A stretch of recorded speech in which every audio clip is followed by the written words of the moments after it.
Today, I want you to open your mind. Open your mind to the possibility that one day we will make contact with an intelligent civilization in outer space.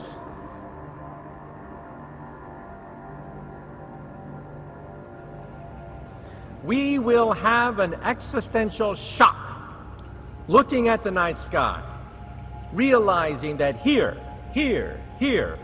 there are twins of the Earth. Let me make a prediction, and that is sometime by mid-century, we might make contact with an intelligent civilization in outer space. Now, why do I say this? Because even as we speak, the Kepler satellite, the Kourou satellite, are identifying hundreds of exoplanets in outer space, 500 identified so far. The first Earth-like twins are now being identified. Perhaps they have liquid oceans. Perhaps they have organic chemicals. Perhaps they have amino acids. Perhaps they may even have life. This is one of the goals of scientists looking for signs of life in outer space.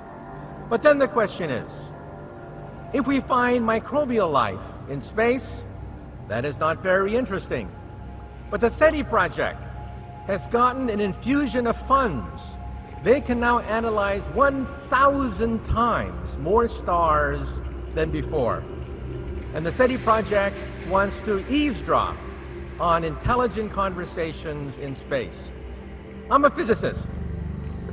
When we physicists look for alien civilizations that could be thousands, millions of years ahead of us in technology, we look for type 1, type 2, and type 3 civilizations. A type 1 civilization has the power of an entire planet. They control the weather. They mine the oceans. They control volcanoes. They control earthquakes. A type 2 civilization in space controls the output of a star. They play with stars. They are immortal. Nothing known to science can destroy a type 2 civilization. Ice ages can be modified. Meteors, comets can be deflected. Even the death of their sun is not a problem. They can either move their planet, reignite their star, or simply find a new star in space. And then we have type 3. A type 3 civilization is galactic. They control the energy output of an entire star.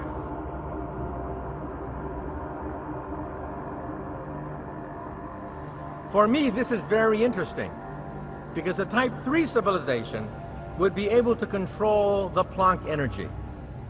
The Planck energy is the energy at which space becomes unstable.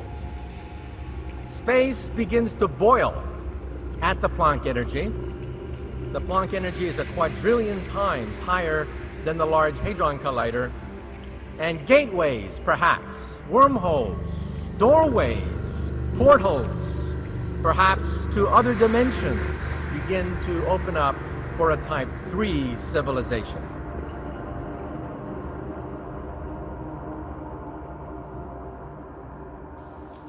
As UFO sightings go, this one was as good or as weird as it gets. It started out as a very small light, but grew into a large circle in the sky that seemed to disappear into a black hole.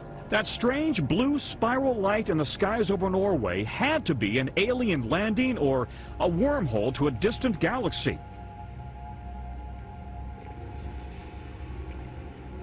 So we have type 1, which is planetary, type 2, which is stellar, and type 3, which is galactic. There is something beyond galactic. There's type 4, and that is dark energy. There is an energy source beyond the galaxy itself. And then the question is, if we start to explore outer space and look for advanced civilizations, why don't they talk to us? Why don't they land here in Saudi Arabia and say, we come in peace? Well, my attitude is, if you walk down a country road and you see an anthill, do you go down to the ants and say, I bring you trinkets, I bring you beads, I give you nuclear energy, take me to your leader? Or maybe you step on a few of them. What does it mean for us? What are we? Are we type 1 that control the power of a planet? Are we type 2 that control the power of a star? Are we type 3 that can control galaxies, alter the fabric of space and time? No. We are type 0. But take out a calculator. How long will it take for us to become type 1? The answer is 100 years. Around the year 2100, we will become a type 1 civilization. And we see the beginnings of that now. What is the Internet? The Internet is a type 1 telephone system. We are privileged to be alive to see the birth of a type 1 telephone system. What is the European Union? The European Union is the beginning of a type 1 economy. Why are we here today? We are seeing the birth of a type 1 economy. What is football? Football is the beginning of a type 1 sports. Get on the Internet. What are the most common languages on the Internet? Number 1 is English. Number 2 is Mandarin. We are beginning to see the beginnings of a type 1 language. What is rock and roll? The beginning of a type 1 youth culture. What is Chanel and Gucci? The beginning of a type 1 high fashion. So let me tell you that we are now witnessing the greatest transition in the history of the human race. Transition from type 0 to type 1. The generation now alive is privileged to see the birth pangs of the birth of a new civilization.